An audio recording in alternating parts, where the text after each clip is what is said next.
গ্রীষ্মকাল আসলেই ফল খাওয়ার ধুম পড়ে যায়। আম কাঁঠাল খাওয়ার ধুম পড়ে যায়। তো আম, কাঁঠাল, জাম, লিচু আমরা অনেকেই অনেক ধরনের ফল গ্রীষ্মকালে খেয়ে থাকি। তো এই মৌসুমী ফলগুলোর মধ্যে জাম একটা অন্যতম ফল। জামের অনেক উপকারিতা আছে। অপকারিতা না থাকলেও একদম একবারে যে নাই তা না। তো এই জামগুলো আমরা যখন গাছ থেকে পাড়ার সময় কিভাবে পাড়তে হয় জামগুলো এইভাবে আমরা একটু জাম পাড়ার দৃশ্যটা একটু দেখাচ্ছি।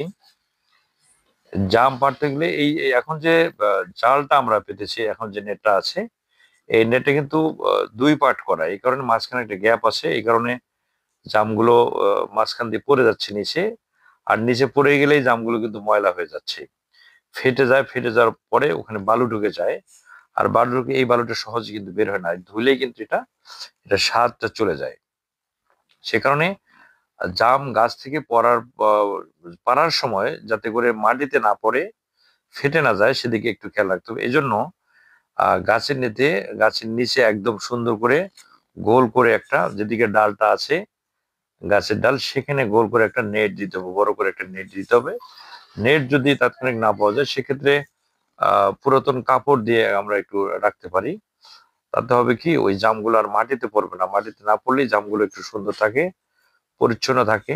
জামগুলো শুধু হালকা একটু ধুয়ে খেলেই একটু ভালো স্বাদ পাওয়া যায়। যখন মাটিতে পড়ে যায় তখন কিন্তু এটার আর স্বাদটা নষ্ট হয়ে যায়, থেতলে যায়, মাটি ভরে যায়, বালু ভরে, এই বালুগুলো সহজে উঠতে চায় না। আর যখন ধুবেন, পানি দিয়ে সুন্দর করে ধুইলে কিন্তু এটার স্বাদটা আর আগের মতো লাগে না। সে কারণে জাম পাড়ার ক্ষেত্রে আমরা একটু সতর্কতা অবলম্বন করব, নেট ব্যবহার করব।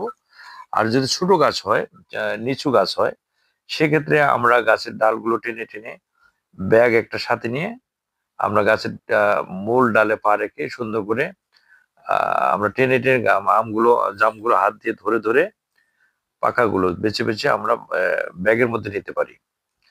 আর যদি একদম মগ ডালে হয়ে যায়, সেক্ষেত্রে নিচে যদি জাল পাতা থাকে, নেট থাকে, সেক্ষেত্রে ডালটা ধরে একটু ঝাঁকুনি দিলে কিন্তু নিচে সব পড়ে যায়। এইভাবে জামগুলো আমরা পাড়তে পারি। সাধারণত বড় বড় গাছে যারা পাইকার, যারা জাম পাড়ে বিক্রি করে, যারা ব্যবসার জন্য গাছ কিনে রাখে, একদম টোটাল 8টা 10টা গাছ কিনে, বা বাড়িতে কারো গাছ থাকলে গাছের গাছ শুধুমাত্র গাছটা কেনা বলতে শুধুমাত্র গাছের যে জামগুলো, জামগুলো কন্ট্যাক্ট করে নেয় যে আমরা এই জামগুলো আমি পেরে নেবো, আমি আমার শ্রমিক দিয়ে আমি জামগুলো পেরে নেবো, আপনাকে এত টাকা দেবো গাছের মালিককে। তারপর এই জামগুলো উনি বিক্রি করে দেয়। তো তারা যেভাবে জামগুলো পেরে থাকে, তারা অনেক কৌশলী ভাবে এরকম নেট নিয়ে গিয়ে তারা আমগুলো পারে। তাদের জামগুলো কিন্তু নষ্ট হয় না। আর আমরা এইভাবে যারা বাসা বাড়িতে যারা আমরা নিজেরাই জাম পারি, তারা কিন্তু ভুল করে থাকে। এই কারণে জামগুলো নষ্ট হয়ে, দেখেন কতগুলো জাম রাস্তায় পড়ে গেছে, নষ্ট হয়ে গেছে অনেক। সে কারণে জাম